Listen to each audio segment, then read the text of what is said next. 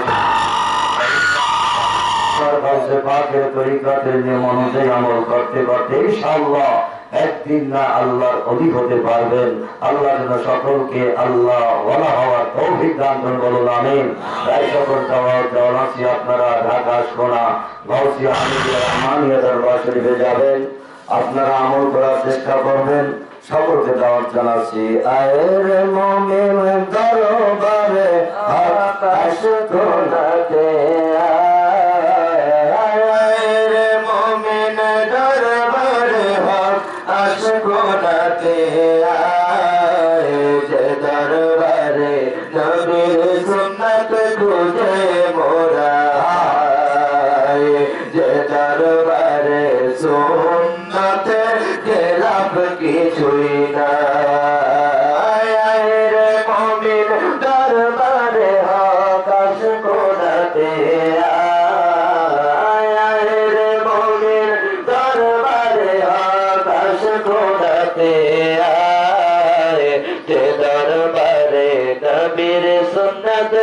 যে মোরা পাই যে দরবারের সুন্নতের খেলাফ কিছুই